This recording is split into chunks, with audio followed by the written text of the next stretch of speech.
ఇక ఏపీలో ఎన్నికల ఫలితాల తర్వాత వైసీపీ టీడీపీ పార్టీలు దాడులు చేసుకుంటున్నారు. తాజాగా గుంటూరు గార్డెన్స్లోని ఎన్టీఆర్ స్టేడియంలో ఏర్పాటు చేసిన వైసీపీ శిలాఫలకాలను టీడీపీ వర్గాలు ధ్వంసం చేశారు.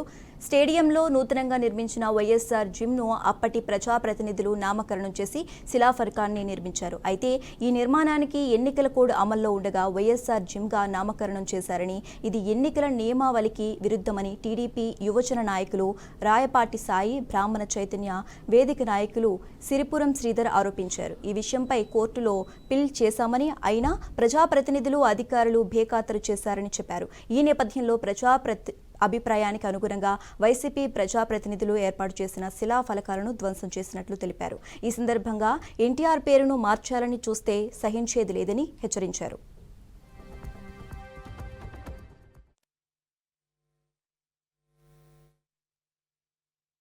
ఎన్టీఆర్ స్టేడియం క్రీడా ప్రాంగణం దానికంటే వైఎస్ఆర్ పేరు పెడతాం ఏంటండి ఇది? ఇప్పుడే వెంటనే సామాజిక కార్యకర్తలు అలాగే పౌర సంఘాలందరూ ఏకమై గౌరవ న్యాయస్థానాన్ని ఆశ్రయించి అప్పుడు నిలుపుదల చేశారు. ఒక క్రీడా ప్రాంగణంలో ఒక మహోన్నత వ్యక్తిని గుర్తు చేసుకుంటూ పెట్టి క్రీడా ప్రాంగణాన్ని అపహాస్యం చేస్తూ అధికార దురహంకారంతో జనం మిమ్మల్ని పరిపాలించమని మీకు 157 సీట్లు ఇస్తే ఆ రోజు ఈ విధంగా రంగులు వేసుకోవడానికి, పేర్లు మార్చుకోవడానికి శ్రీకారం చుట్టారు. నరసరావుపేటలో కోడెల శివప్రసాదరావు క్రీడా ప్రాంగణం పేరు మార్చారు.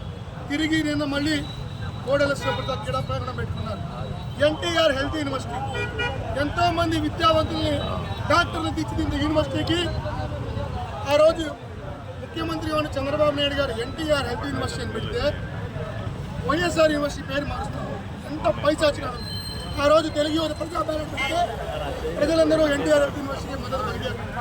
కాబట్టి ఇటువంటి దుర్మార్గ దుశ్చర్యల్ని ఏపీ ప్రజలు సహించడానికి 2024 ఎన్నికల ఫలితాలే ఒక నిదర్శనంగా భావించాలి. జగన్మోహన్ రెడ్డి వారి గౌరవ సేన, అతని గూండాలు, రౌడీలు